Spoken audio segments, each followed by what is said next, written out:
এটা দিয়ে তিনটা ফর্মুলা শেখানো হবে, মানে আজকে যে ফর্মুলাটা দিয়ে কাজ করবো এটা দিয়ে সেম আরও দুইটা ক্লাস হবে, একই ফর্মুলা একই নিয়ম দিয়ে আরও দুইটা ক্লাস হবে, টোটাল তিনটা ক্লাস হবে এক ফর্মুলা। খুবই একটি ইম্পর্টেন্ট ফর্মুলা, সবাই একটু মনোযোগ দিয়ে দেখেন, ঠিক আছে? এইটু যে প্রথম দিকে দেখবেন, কারণ প্রথম দিকে আজকে ক্লাসে ভালো মতো না বুঝতে পারেন সামনে দুটা ক্লাস করে বুঝতে পারবেন। তো আজকে আমরা যে লজিক্যালের ফর্মুলাটা শিখতেছি এটা দিয়ে আজকে আমরা ইলেকট্রিসিটি বিল নির্ণয় করব, যেখানে কারেন্টের বিল কীভাবে নির্ণয় করতে হয়, ভ্যাট বের করা, সার্ভিস চার্জ বের করা এবং তার কত টাকার টাকা পে করতে হবে, মানে টোটাল কারেন্টের বিলটা কত সেটা আমরা আজকে বের করব। আজকে আমরা যে ফর্মুলাটা শিখতেছি এটার নাম হচ্ছে লজিক্যালের ইফ ফর্মুলা। তো এখন খেয়াল করেন সব, এখানে দেখেন যে একটা টেবিল দেওয়া আছে যেখানে বলা হয়েছে less than equal to 200, less than equal to 400, less than equal to 500, greater than 500। এই যে সামনে যে সিম্বলগুলো দেখতে পারতেছেন, greater than, less than, greater than equal to, less than equal to, এগুলো হচ্ছে আমাদের লজিক্যালের সিম্বল।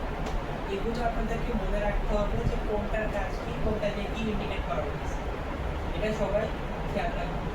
তো এখন আমি কিছু এখানে দেখাই, এই যে সিম্বলগুলো দেখতে পারতেছেন এগুলো হচ্ছে আমাদের logical symbol, greater than, less than, greater than equal to, less than equal to. এগুলো আমাদেরকে লজিক্যালের সিম্বলের ভিতরে মানে ফর্মুলার ভিতরে ইউজ করতে হবে। যদি এগুলো ব্যবহার না করেন তাহলে কিন্তু আপনি এই লজিক্যালের কাজটা করতে পারবেন না। দেখেন আমরা প্রথমে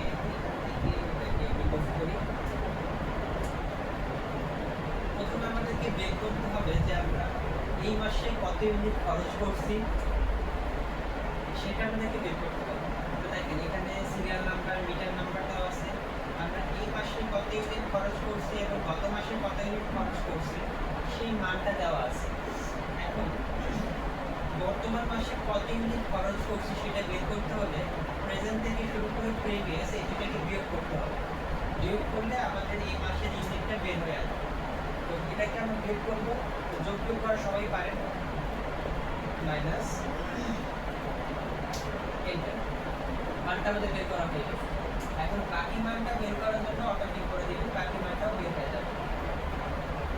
এখন আমাদেরকে বের করতে হবে প্রিন্সিপাল অ্যামাউন্ট, যে 120 ইউনিট কারেন্ট খরচ করলে তার কত টাকা কারেন্টের বিল আসছে এটা আমাকে বের করতে হবে। আর এটা বের করার জন্য আমরা ইউজ করবো লজিক্যালের ইফ ফর্মুলা।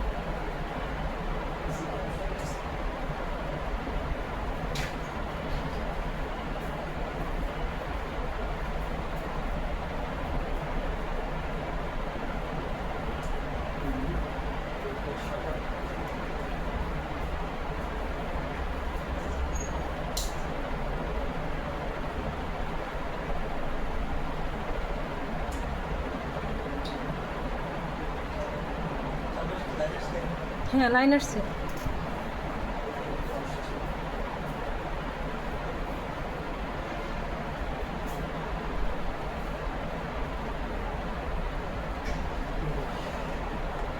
লোড মনে বেশি হওয়ার কারণে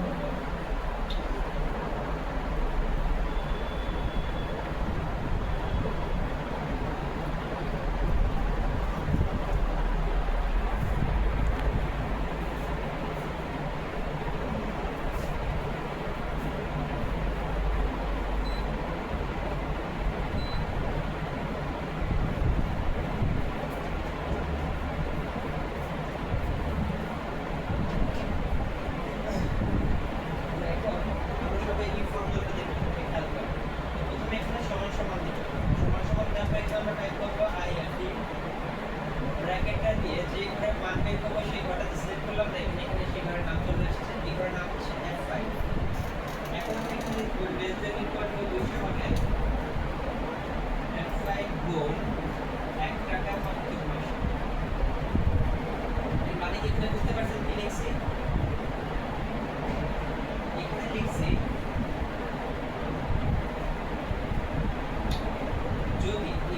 যদি F5 এর মান 0 থেকে শুরু করে 200 ইউনিটের ভিতরে হয় তাহলে ওই মানটা মানে F5 এর ঘরের মানটা গুণ হবে 1 টাকা 75 পয়সা দিয়ে। বুঝতে পারছেন?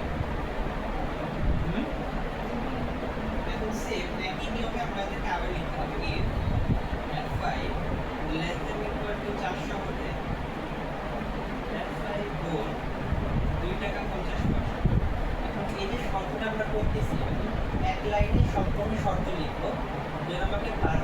শর্ত টাইপ না করতে হয়। একবার করবো যেন বাকিগুলো মান লেখার সাথে সাথে অটোমেটিক উত্তর চলে আসে। এই জন্য আমরা শর্তটাকে বড় করি f5 less than equal to 500 হলে f5 গুণ 3 টাকা বা উত্তর পাবো। আমাদের এখানে লেখার নিয়ম হচ্ছে তিনটা, ছোট থেকে বড়, বড় থেকে ছোট, দুটো নিয়মটা। আর একটা নিয়ম হচ্ছে যে শেষের যে মানটা লিখবে, যেমন দেখুন আমরা 200 400 500 সবই লেখা শেষ, এখন বাকি আছে কত 500 উপরে। এখন এই যে লাস্টের যে মানটা থাকবে সব ক্ষেত্রে শেষের যে মানটা থাকবে ওইটা লেখার জন্য কোনো প্রকার করবেন না, ইফ লিখবেন, ঠিক আছে? জাস্ট আপনি এখানে লিখে দিবেন f5 গুণ 4 টাকা 50 পয়সা, লেখা কমপ্লিট। এখন আমরা যে কয়টা ইফ লিখছি সে কয়টা ব্র্যাকেট শেষে থেকে ক্লোজ করবো। দেখেন আমি কিন্তু ইফ লেখার পর ব্র্যাকেট লিখে দিয়েছি, ব্র্যাকেটটাকে আমরা ক্লোজ করছি, ব্র্যাকেটটা আমরা ক্লোজ করি। এখন যে কয়টা ইফ লিখছি আমরা, একটা দুইটা তিনটা ইফ লিখছি, তাই তিনটা ক্লোজিং ব্র্যাকেট কোথায় লিখবো? একদম শেষে থেকে ক্লোজ করে দেবো, 1 2 3। এখন এটা রেখে লিখবো কারেন্ট টেবিল চলে আসছে। এখন বাকি মানটা বের করার জন্য আপনি অপশন করে দিবেন, বাকি মানটা বের হবে। আর এই যে আমরা এত বড় একটা শব্দ লিখছি এখানে, এখন আপনি এখানে মানটা চেঞ্জ করেন,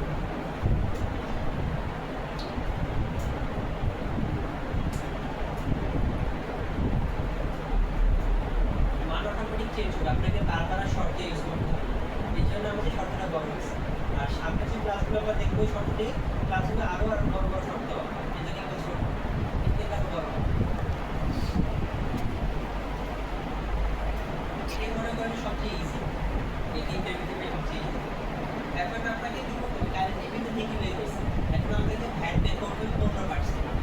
এখন এটার জন্য আমি যে টাকাটা বের করছি 210 টাকা, এটা সিলেক্ট করবো, গুণ দিব 15% দিয়ে। এখন 30 টাকা 50 পয়সা কি করতে হবে? ভ্যাট পে করতে হবে। এখন আমরা বের করবো সার্ভিস চার্জ। এখন এটার জন্য কি করবো? যে টাকাটা আছে 210 গুণ দিব 2%, চলে আসছে আমাদের এটা। এখন এটাকে অটোফিল করে দিবেন, বাকি মানটা বের হয়ে গেছে। এখন বের করতে হবে অ্যামাউন্ট, এটার জন্য কত টাকা পে করতে হচ্ছে। এটা বের করার জন্য এই যে প্রিন্সিপাল অ্যামাউন্ট থেকে শুরু করে সার্ভিস চার্জ, এই তিনটা আমাদের কি করতে হবে? যোগ করতে হবে। যোগ করলে আমাদের মানটা বের হয়ে যাবে। অটোসাম ইউজ করতে পারেন, যোগ করে সেটাও করতে পারেন, যেটা সুবিধা হতে পারে। আমি এখানে অটোসাম ইউজ করছি, 246 টাকা অটোফিল করে বাকি মানটা বের করে ফেলছি। ক্লিয়ার সবাই?